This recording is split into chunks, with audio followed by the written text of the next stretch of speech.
Assalamualaikum warahmatullahi wabarakatuh. Perkenalkan, nama saya Selvi Mutia Basyrah. Di sini saya akan mereview kembali dari materi konsep wilayah dan perwilayahan. Wilayah adalah suatu tempat di permukaan bumi yang memiliki kesamaan, baik berdasarkan aspek kemanusiaan, alam maupun gejala geografis, sehingga memunculkan sebuah ciri khas yang membedakan wilayah tersebut dengan wilayah yang lainnya. Contohnya wilayah gunung atau pantai. Selanjutnya ada tipe wilayah. Tipe wilayah ada 3, yaitu formal, informal, dan homogen. Formal adalah wilayah yang diidentifikasikan berdasarkan kesamaan suatu objek. Contohnya pegunungan. Fungsional yaitu berdasarkan fungsi tertentu suatu wilayah atau interaksi wilayah tersebut dengan wilayah yang lain. Contohnya Jabodetabek.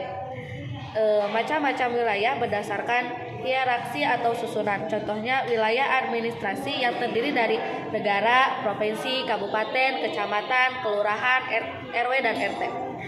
Berdasarkan jumlah kategorinya, yaitu artinya kita menetapkan sebuah wilayah berdasarkan jumlah karakteristik di dalamnya. Yang pertama, wilayah bertopik tunggal yang memiliki wilayah curah hujan 2000 mm. Yang kedua, wilayah bertopik gabungan seperti wilayah iklim. Yang ketiga, wilayah bertopik banyak seperti wilayah pertanian. Yang keempat, wilayah total berdasarkan semua aspek wilayah seperti wilayah desa. Selanjutnya ada macam-macam wilayah berdasarkan aktivitas. Yang pertama, wilayah berdasarkan aktivitas yang contohnya wilayah bencana. Selanjutnya ada metode perwilayahan, upaya membagi permukaan bumi dengan menghilangkan faktor-faktor tertentu yang dianggap kurang penting atau kurang relevan dengan maksud untuk menonjolkan karakter tertentu yang disebut dengan penyamarataan wilayah. Yang kedua adalah klasifikasi wilayah, yaitu membagi permukaan bumi dengan mengelompokkan objek dalam suatu wilayah berdasarkan kriteria. Selanjutnya ada materi tata ruang. Ruang adalah tempat makhluk hidup melakukan aktivitas meliputi ruang, darat, laut, udara. Tata ruang adalah wujud tempat makhluk hidup melakukan aktivitas. Penataan ruang adalah suatu kegiatan dalam mengatur tempat hidup makhluk hidup. Tujuan tata ruang. Yang pertama, terwujudnya keharmonisan antara lingkungan alam dan lingkungan buatan.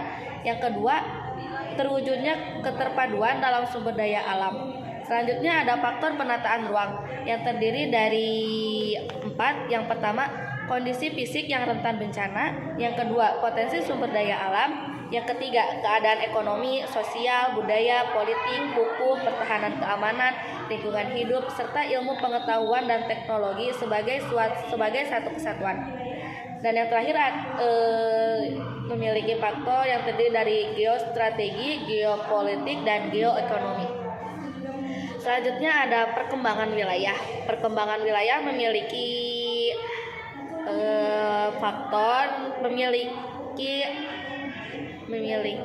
beberapa faktor. Yang pertama dari faktor internal, yang contohnya sumber daya alam, sumber daya manusia, dan sumber daya teknologi.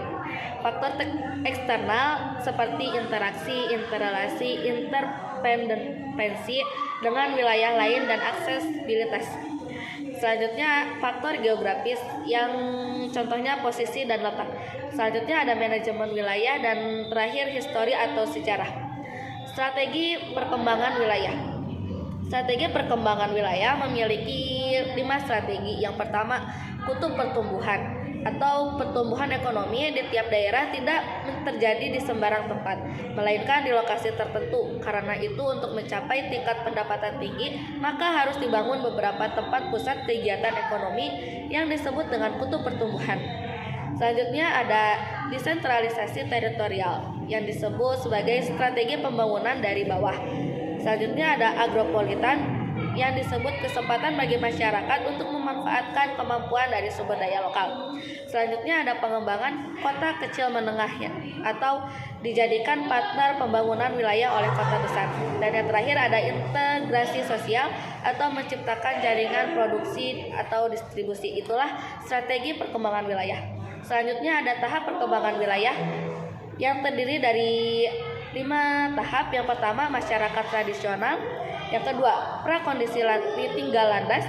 Yang ketiga, masa tinggal landas. Yang keempat, masa pendewasaan. Yang kelima, konsumsi masyarakat tinggi. Selanjutnya ada pembangunan wilayah. Pembangunan wilayah memiliki indikator. Yang pertama, kuantitatif, yaitu pendapatan per kapita, politik, yang contohnya tingkat korupsi, sosial, contohnya ketersediaan jasa pendidikan.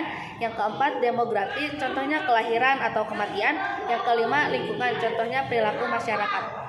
Selanjutnya ada kualitatif, contohnya kehidupan dan kualitas hidup masyarakat. Selanjutnya ada pusat pertumbuhan wilayah, yaitu wilayah atau kawasan yang pertumbuhannya sangat pesat sehingga dijadikan sebagai pusat pembangunan yang mempengaruhi kawasan lain di sekitarnya.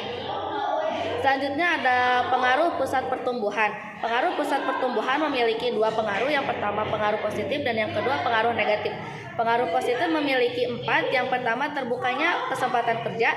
Yang kedua banyaknya investasi yang masuk. Yang ketiga upah buruh semakin tinggi. Dan yang terakhir penduduk dapat memasarkan bahan mentah. Selanjutnya ada pengaruh negatif dari pusat pertumbuhan. Yang pertama, ketimpangan regional. Yang kedua, ketimpangan internasional. Yang ketiga, menurunnya kesejahteraan petani. Yang keempat, besarnya ketergantungan masyarakat desa terhadap wilayah pusat pertumbuhan.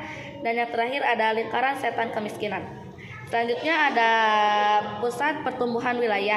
Yang pertama pada zaman Orde Baru tahun 1974 sampai 1978 melalui sistem regionalisasi atau perwilayahan.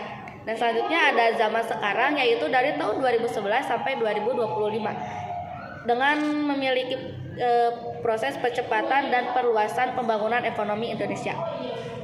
Selanjutnya ada strategi pelaksanaannya dengan melaksanakan 3 elemen. Yang pertama, mengembangkan potensi ekonomi wilayah di 6 koridor ekonomi Indonesia.